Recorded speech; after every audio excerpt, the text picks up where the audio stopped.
Hi guys, வணக்கம். வாழ்க வளமுடன்.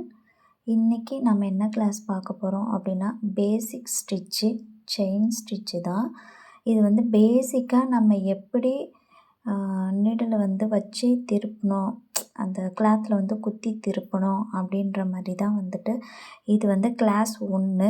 ஓகேங்களா. ஃபஸ்ட்டு பேசிக் ஸ்டிச்சு இது தான். கண்டிப்பாக நீங்கள் சில்க் த்ரெட்டில் தான் ஸ்டார்ட் பண்ணணும். நீங்கள் யாரும் ஜரியில் தயவு செஞ்சு யூஸ் பண்ணாதீங்க.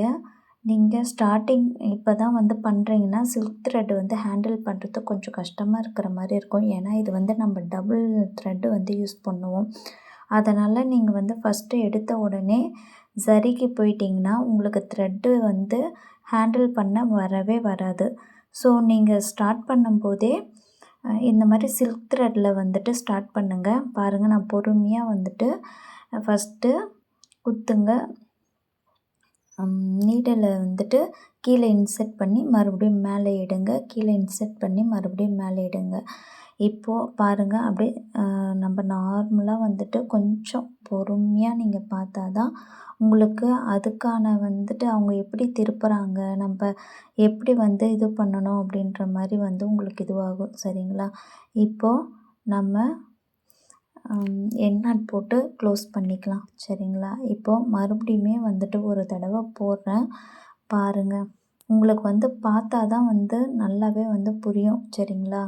ஃபஸ்ட்டு நம்ம எடுத்த உடனே எல்லாத்துக்குமே நாட் போட்டு பண்ண முடியாது. அதனால் சின்னதாக ஒரு லாக் போடணும். நான் உங்களுக்கு தெரியணுன்றதுக்காக கொஞ்சம் தூரமாக நீடில் குத்தி எடுத்திருக்கேன். ஆனால் நீங்கள் அந்த மாதிரி இல்லாமல் கிட்டையே போடுங்க. அப்போ தான் உங்களுக்கு நீங்கள் ஸ்டார்டிங்லேயே கொஞ்சம் கஷ்டப்பட்டால் தான் உங்களுக்கு அது நல்லா ஈஸியாக வரும். சரிங்களா. கொஞ்சம் பொறுமையாக பாருங்கள். ஒவ்வொரு தடவையும் நான் எப்படி நீடில் குத்துறேன், எப்படி வெளியே எடுக்கிறேன், எப்படி நீடில் முன்னுக்கும் பின்னுக்கும் நான் திருப்பி யூஸ் பண்ணுறேன் அப்படின்னு சொல்லிட்டு கொஞ்சம் பாருங்கள். ஓகேவா. கண்டிப்பாக நீடில் படுக்க வச்சு நீங்கள் இது பண்ணக்கூடாது. நீடில் ஸ்ட்ரைட்டாக குத்தி ஸ்ட்ரைட்டாக திருப்பணும். சரிங்களா. பாருங்கள், இப்போ அந்த 2 நூல் இருக்கு இல்லையா, நம்ம பிகினராக இருக்கும்போது அதிகமாக வர தப்பு அதில் தான் வரும். சரிங்களா. இப்போ அந்த 2 நீடலாக இருக்கிறது, அந்த 2 நூலாக இருக்கிறது ஒன்று முன்னாடி போகும், ஒன்று பின்னாடி வரும். இப்போ பார்த்தீங்கன்னா நான் ஒரு ஃப்ளவர் இது உங்களுக்கு ஹோம்ஒர்க் மாதிரி ஒன்று கொடுத்துருக்கேன். சரிங்களா. என்னோடய வாட்ஸ்அப் குரூப்பில் ஆக்டிவாக இருக்கிறவங்களுக்கு தெரியும். இது நான் உங்களுக்கு ஒரு ஹோம்ஒர்க் மாதிரி கொடுத்துருக்கேன். நீங்கள் இதை ஒரு ஃபைல் மாதிரி பண்ண வேண்டிய வேலை இருக்கும். சரிங்களா. இது பேசிக்கு செயின் ஸ்டிச்சு. இதுதான் இப்போ நீங்கள் பேசிக்காக ஃபஸ்ட்டு இப்போ ஒரு அடி எடுத்து வைக்கிறீங்க. ஓகேவா. ஃபஸ்ட் அடியை இப்போ தான் எடுத்து வைக்கிறீங்க. அதுக்கான இது தான் நான் ஒரு ஃப்ளவர் ஷேப்பில் போட்டிருக்கேன். இதை நீங்கள் ஒரு சிங்கம், ஒரு புலி, அப்படி இல்லைன்னா நிலா, அந்த மாதிரி உங்களுக்கு உங்களோட இமேஜினில் எப்படி வருதோ அந்த மாதிரியான ஒரு ஷேப் வரைஞ்சி அதில் நீங்கள் செயின் ஸ்டிச்சை கொடுங்க. அந்த மாதிரி கொடுத்தா தான் உங்களுக்கு கொஞ்சம் அந்த நாலேஜ் கிடைக்கும்.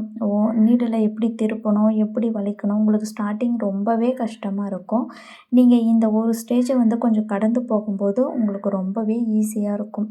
எதுவுமே மனம் தளராமல் கொஞ்சம் நீங்கள் எஃபர்ட் போட்டு இந்த ஸ்டிச்சஸ் கற்றுக்கோங்க. நான் எப்படி குத்துறேன், எப்படி திருப்புறேன்னு மட்டும் பாருங்கள். அந்த நீடில் மட்டும் கொஞ்சம் நோட்டீஸ் பண்ணுங்கள். கீழேயுமே அந்த நூல் எப்படி திருப்புறேன் அப்படின்னு சொல்லிட்டு பாருங்கள். இப்போ நான் ஒரு பாக்ஸ் மாதிரி போடலாம் அப்படின்னு சொல்லிட்டு போட்டிருக்கேன். இப்போ அந்த பாக்ஸ் வரணும்னா நீங்கள் அதுக்கு ஆப்போசிட் சைடு குத்தி அதுக்கப்புறமேட்டு அந்த பக்கம் எடுத்துகிட்டு போகணும். பாருங்கள் நான் எப்படி எடுக்கிறேன்னு. இப்போ போட்டுட்டேன்னா இப்போ பாருங்கள், இதுக்கு ஆப்போசிட்டு இந்த சைடு இப்படி குத்தி இப்போ இந்த சைடு எடுத்துட்டேன்.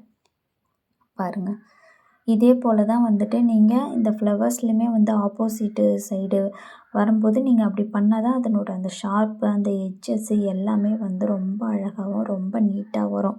சரிங்களா. கொஞ்சம் பொறுமையாக பாருங்கள். அந்த செயின் ஸ்டிச்சு நம்ம எப்படி நீடில் இன்செர்ட் பண்ணுறோம், எப்படி வெளியே எடுக்கிறோம், எப்படி திருப்புறோம் அப்படின்னு சொல்லிட்டு நீங்கள் பார்த்தீங்கன்னாவே உங்களுக்கு கொஞ்சம் ஒரு ஐடியா கிடைக்கும். 1க்கு 2 தடவை வீடியோவை கொஞ்சம் பொறுமையாக ஸ்கிப் பண்ணாமல் பாருங்கள். அப்போ தான்